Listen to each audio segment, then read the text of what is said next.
Welcome to Tennis Spin, where we put our spin on your tennis.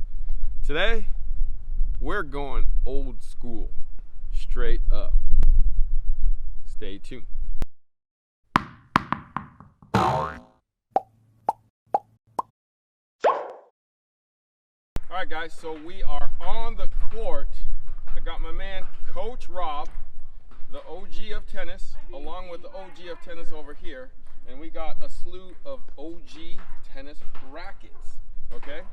We got, starting from wood over here, onto that T2000, onto that oversized metal Prince, onto that Prince Pro that I used to buy at Sears, and then into one of the first graphite rackets made by Prince in the oversize. So we're going from, in my mind, the least power to the most power within this time frame. Okay, so we're gonna be on the court hitting with these rackets, and we're gonna tell you what we think. Stay tuned.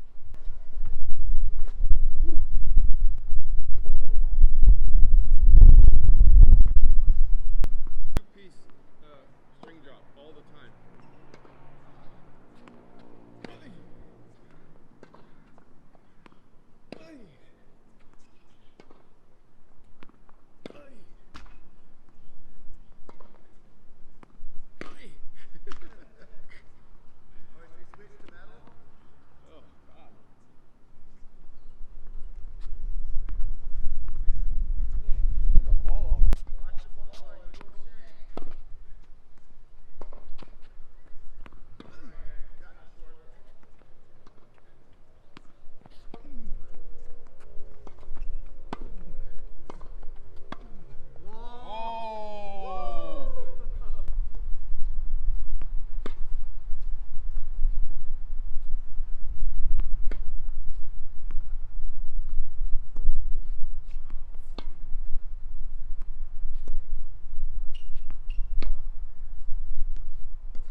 Whoa, this is like night and day compared to that wood.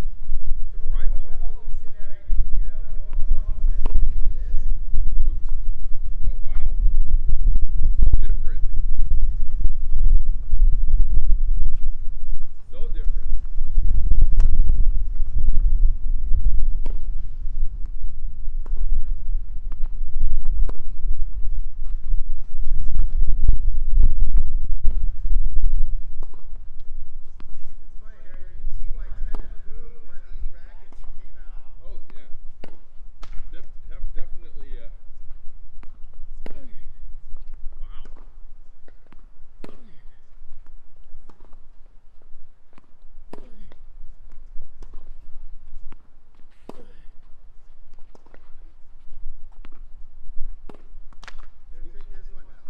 Oh man. Sorry.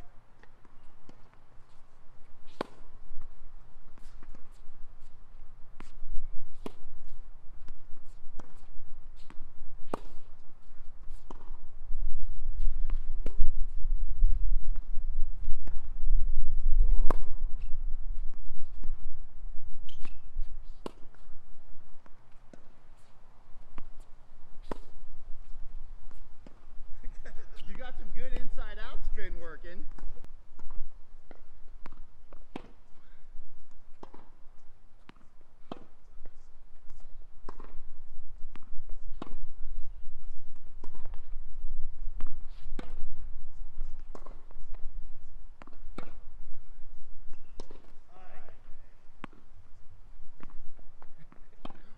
Sorry. Too far out.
honor of the wooden rackets, we brought back the whites. So as long as you guys, some of you guys know, like they do woods and whites.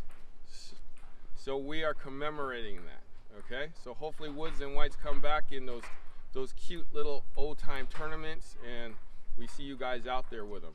So, but we got the woody rackets out here today. And Coach Rob, what did you think of these? It felt great playing with them again. It's been a while since I've swung the wood. Really made me watch the ball again. It was a great teaching aid to not look up too early because, as you can tell, the sweet spot's about the size of the whole racket there. So yeah, it was really fun to hit with it and feel the flex and the vibration. And once you got the racket started, the weight just took off. Yeah, Coach Rob with his natural stroke can play with anything. It doesn't really matter to him because he's that good. For me, you know, with my kind of a semi-western grip here, I have to keep my eye on the ball, or else I'll be framing the thing. The one thing that I noticed though was it was a lot to drag around. There's a lot of racket here. There's a lot of weight here. I kept kind of hitting to Rob's backhand because I just couldn't get it around to hit it early enough. That was the main thing that I kept noticing. And then the backhand was, I couldn't kind of get set on it. I couldn't get settled on it because it just didn't quite feel right. Back in the day when I had a Continental, this would have been a lot better. If I swung like Coach Rob, I would have probably hit through the ball a little easier. But I had a difficult time with this. I'm sure, like Coach Rob said, it's easy for him. He's got that perfect stroke. But I grew up playing with these, so that was sort of, I haven't changed a lot. So I still swing like I did probably back in the day. But yeah, just watching the ball a little longer was fun to not look up too quick and shank it. And you didn't notice any drag in it, huh? Because of the weight? No. Oh, wow. See, that's why he's a pro. You know, that's why he's a pro. Let's move on to the T2000 here. This, let me tell you something. This is night and day. Man, this was a lot easier through the air and was a lot easier power. It was like, I can understand how this is revolutionary compared to this now. Coach Rob, what'd you think? Yeah, no, absolutely. It felt there was so much more power just swinging the same speed. The first one, I think I hit Harry. It jumped off the racket, almost hit the fence. I was like, wow. It was definitely night and day going from the wood to the metal. Yeah, easier access to power, easier access to head speed, I felt too. Right. This, although looks like it's so small, is the weight is concentrated out here because all this is metal.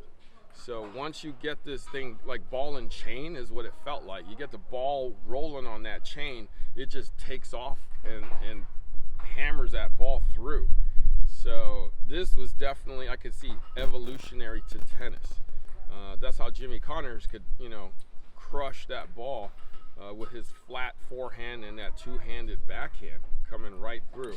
I mean, I would probably say for kids to try to get something like this and use it, it'll definitely develop your stroke. Absolutely. Yeah. So T2000, if you see one at a garage sale for $5 or $10, definitely grab it. Now the next one up, this is Coach Rob's racket, actually. What's that thing called? I'm pretty sure this was the Prince Classic. That's right, it is. And I know when I hit it, the ball flew off the racket. And I could definitely kind of picture back in time and go from when we went from the wood to the metal to the oversized. I think this was one of the first oversized rackets. It was, you know, completely revolutionary. I mean, look at that. Look at that. As big a... Look at that. Look at that. Right? Look at this. Okay? This is why tennis changed. This is when it started getting a little more easier for people to play, right? Prince, I hear it was not the first, but definitely one of the first ones to come out with a oversized racket like this in aluminum form, right? So how did it feel to swing that thing around again? It was great. It was fun to think back in the time when you hit and to go, wow, I don't have to watch the ball as intensely as I did with the wood or that T2000 because I have such a bigger sweet spot. You could see where a lot of people would be coming to the game, maybe not naturally athletic, but being able to still get out and play and find the ball in the middle of the racket and enjoy playing. It definitely made a difference. From what I understand, Howard Head made this.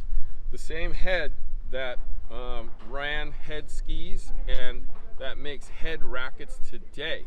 So when he retired, he developed this racket because he wasn't playing very well with this wooden racket. So he needed something easier because he's retired. The 65 back then ain't 65 today. So you like 3/4 of your body into the grave back then. So you needed something like this. You know what I'm saying? The bigger, the better. All right. So this was definitely revolutionary back then. Now, my first entree into a racket that was aluminum. I remember seeing this at Sears. I think it was like $59.99 or $79.99 back in the day. And my mom said, "You ain't getting that. That's too expensive." So, and that was like in the late 70s. Coach Rob, what was your experience with that one? This one felt a little stiffer than the green Prince Classic. Felt like it had a little more power, a little more control. Probably whatever they were making, material-wise, created a little different feel to it. Yeah, there's an indentation right here. There's no indentation right here. So they probably solidified it a bit, made it more solid, which gave it more power. Yeah. Which one's heavier? Well, this one's heavier. Yeah. Well, this one's got head tape on it too. Right. But yeah, if I could have gotten this in the 70s when I was like 10 years old, or less, I probably would have gone pro back then. Yeah, I could have been junior pro, instead of playing with that playing with this wood thing, But yeah, no, great access to power. Definitely bigger sweet spot.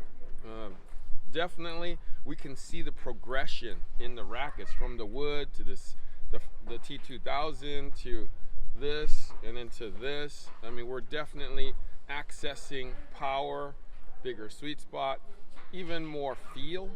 I feel though that with the wood, it was just wood, heavy overall.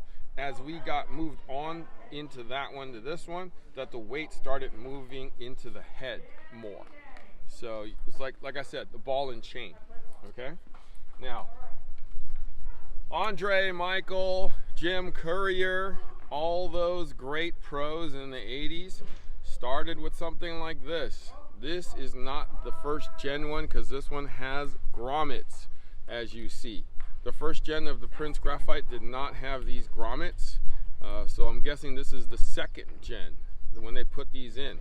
For one of the first graphite rackets that went mainstream, one of the first rackets that went over $100. I think back in the day these were $150 to $199 even. Wow. Because it was the first graphite racket in production. What did you think of that? It felt good. I, enjoyed hitting with it again, and I know when I was a junior, I hit with it a little bit. I think I had a Prince Precision, maybe. Precision Graphite, yes. Precision Graphite. I think there was also a really expensive one, the Prince Boron. Yes. I remember that thing that had gold in it or something, or it was as expensive as if it had gold in it. But it was fun to hit with it, and this was your Graphite 110, and kind of brought back the old days. You can feel the weight seemed to be a little more, throughout the whole racket. Definitely lighter.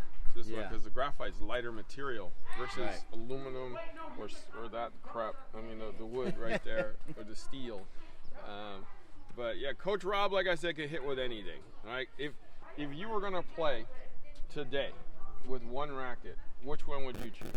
Out of our line right here, I would probably have to go with this one. Okay. Because it's the newest. I Okay. did like the feel of the wood, and that was fun, and it would be fun to play a set with it. I'm not sure how my arm would feel after that, but Right. But me too. Prince Graphite, all the way. I actually never got a chance to get one. By the time it was time for me to get one, I wound up getting a Prince Graphite 90, which was a huge mistake and a huge waste of money for me because I couldn't really hit so well with it. I don't know what I was thinking back then. You know, kids, just they think they all whatever, and then they get the whatever, and they're like, oh crap, why did I buy that? So anyways, I never got it until now, right? Way too late. All right, so want to thank my man Coach Rob for bringing out these OG rackets and hitting with me today. We're gonna take these back into the shop. I'm gonna swing weight, balance, and weigh them out to see why we felt the way we felt, and to finish up the evolution of the tennis racket for you. All right, I'll see you back at the shop. All right, guys, so back from the court and Coach Rob. Coach Rob wanted me to share a couple of things with you before I get going on speccing out the rackets we just tried. He brought out some of his collection, so thought I'd share it with you. This particular racket, it's from Spalding, A.G. Spalding Brothers, right there. And this particular racket he wanted me to show you because this one actually says forehand right there, backhand right there. And it's somebody named Beasley. Is it Mercer Beasley? If you guys know who that is. So that's kind of weird. Like you hold a forehand one way and then you hold a backhand. I don't know. Like we're thinking that maybe people are trying to hit it like a Western forehand, is why they were saying hit a forehand this way and a backhand this way, so that you don't hit a backhand like a modern forehand, let's say. He also wanted me to show you, like, look at that racket. That ain't straight no more. So this is warping. So people who tell me, especially the people who live in tropical islands or tropical places, that this usually happens because the moisture gets in. So my boys in Hawaii, right? You guys are familiar with this back in the day. This is what happens to your racket if you don't put a press on it like this. So guys, that is a press. It'll keep the racket straight until you play with it, and then you take it off, right? But I mean, these things, look at this. Look at these wing nuts. All right, if you're not careful, man, you can hurt yourself with that. Or you could use it as a weapon. But this is a Match Point Maureen Connolly from Wilson back in the day. But Coach Rob wanted me to share with you his wooden collection here. I don't think he actually played with these, but they're in his house. Perhaps his parents own these.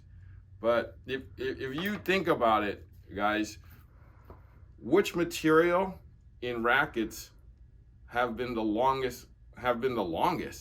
If you think about it, wood has been the longest. We're talking hundreds of years, perhaps thousands of years. Wood was the leading material, was the only material a racket or tennis was played with.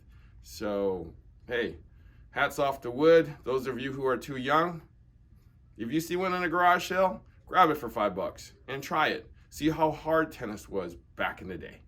Okay, so onward to speccing it out. All right, so I got the 5 rackets Coach Rob and I tried. We will start with the Tony Trabert Capri from Wilson. So my guess is Wilson dominated wooden rackets back in the day, because Wilson is easily accessible. I see wooden rackets from Wilson all over the place. And if those of you who don't know who Tony Trabert is, look him up. All right, let's see where this thing balances out at. Whoa, I'm moving far here. Okay.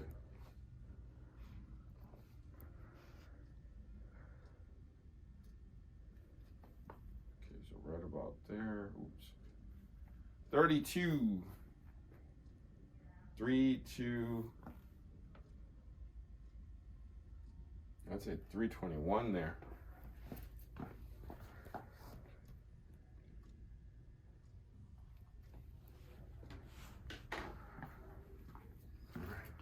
$321. T2000. Man, I was amazed at how I played with that racket.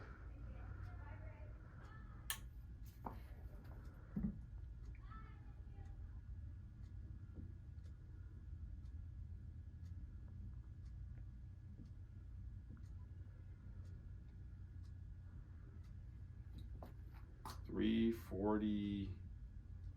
It's like $345.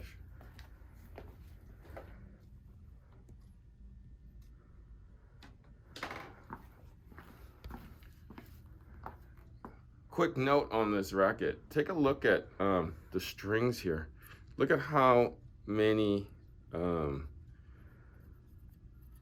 look at there's no grommets. There's no grommets in this racket. So basically you have to tube the whole thing and you string it through the wiring. So basically you have to get a guide map to string this racket. I don't know if I told you this in the past, but one of the places that I worked at, Lombardi Sports back in the day, my buddy Maz, who taught me how to string, whenever we used to get one of these in, he used to be like, man, really? He would complain about it for an hour. It would take him 2 hours to string it, and then he would have to complain for another hour because he had to do it, because it's not easy. I mean, look at all the tubing. The tubing is what takes so much time, right? And he actually have to print out a guide map to do it, because there's no, you can't guess on this. There's no, I don't know if there's no right way. There's definitely a wrong way, and most people do it the wrong way. So if you know how to string this racket, man, you are a genius. So the next one up, the Prince Pro. I remember seeing these, as I keep mentioning, at Sears. Sears used to carry tennis gear in that sporting goods section. And then I think I also saw these at like Kmart. I want to think I saw it at Kmart or Big Five or one of those. I'm pretty sure they had these. I think it was like $79.99, $89.99, $99 kind of a price point. That was a lot of money back then. I mean, I'm talking early 80s, late 70s. Back in this time, I think minimum wage was like $2.75, $2.50. It wasn't very much. So like even a $60, $70, $80 to $100 racket was a lot of money. All right, we got 320 here. 320.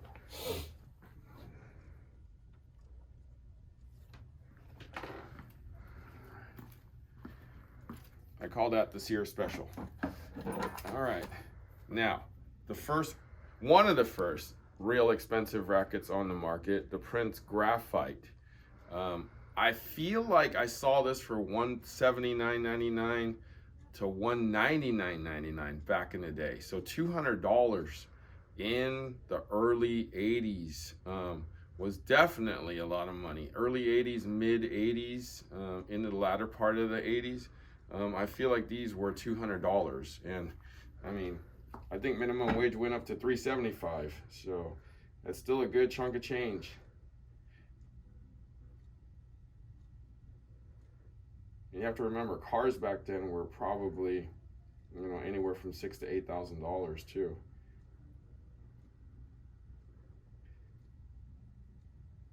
And definitely houses aren't as crazy as they are now. You can get a nice house for, I want to say, anywhere from $30,000 to $60,000, maybe a little more since of where we are. But shoot, come on, this racket is not balancing out. Maybe right about there. 320, call it 8, 328.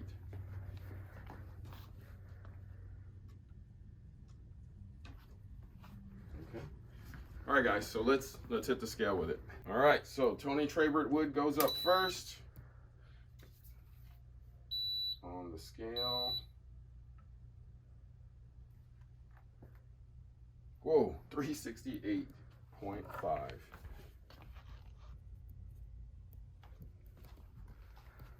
That's a big number. We're talking Andy Murray numbers here.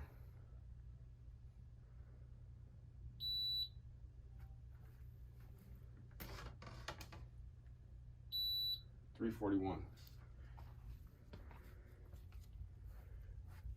That's clocking in some major number right there. That's like a pro stock right there. Pro stock wood. All right, T2000. Woo, that's even heavier. What? 372.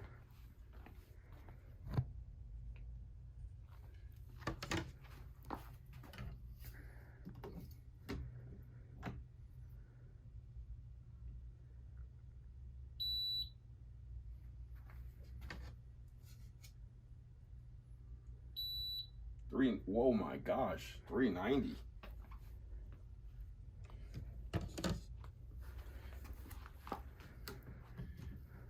That's amazing. I've never seen that before. All right, aluminum, oversized from Prince. 368.5. What?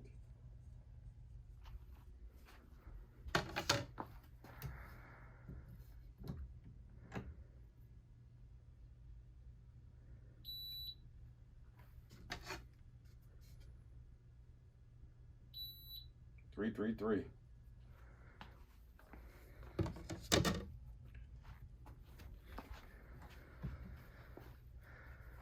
Now we get a little lighter. Okay, the Sears Prince Pro.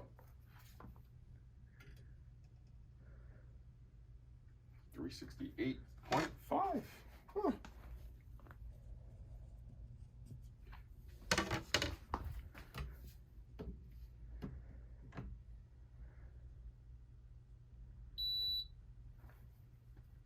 Maybe it's 333. Nope, 342.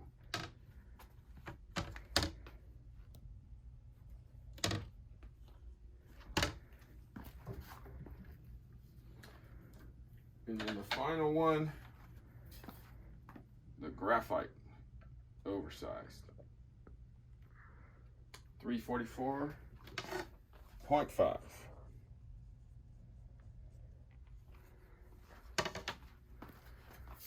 Swing weighted out.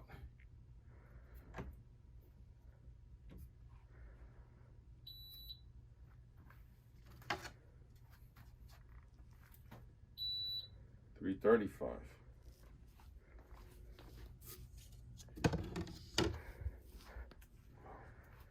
All right, let's go look at the numbers.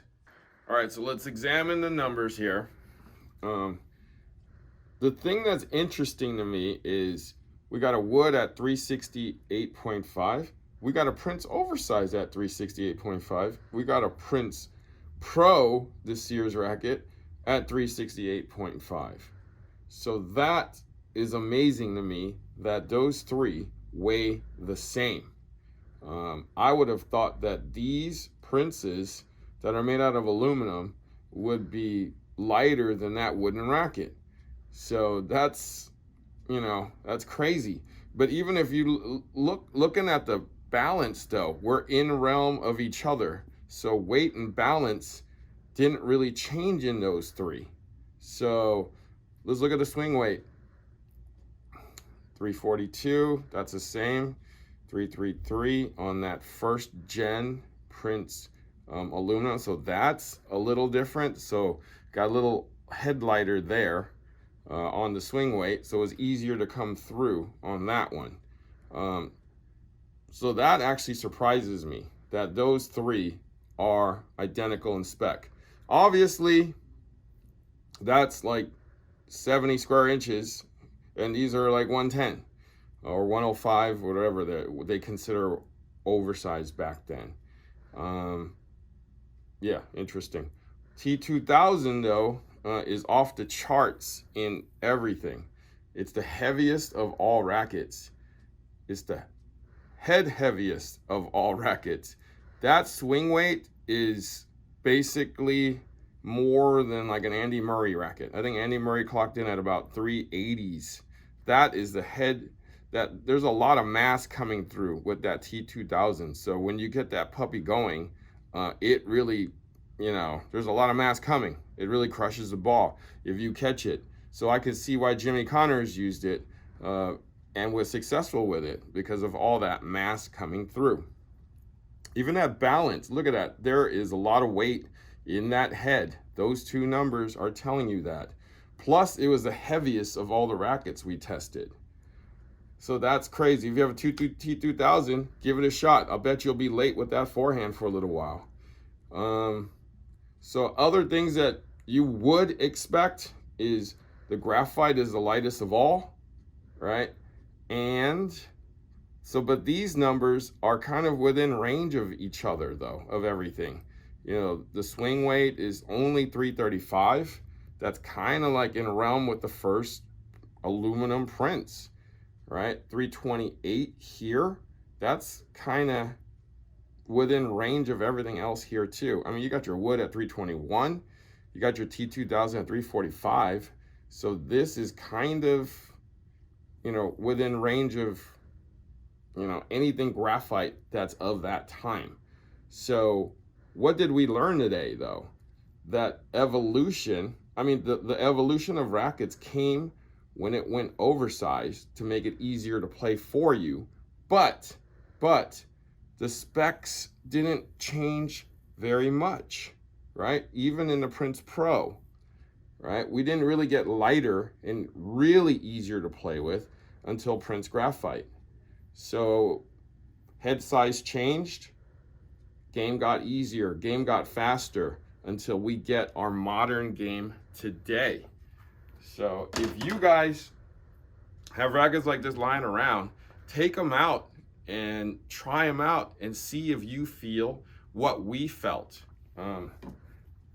This racket was super hard to use. With my Western forehand, I had to keep my eye on the ball, and I was late a lot because there was a lot to drag.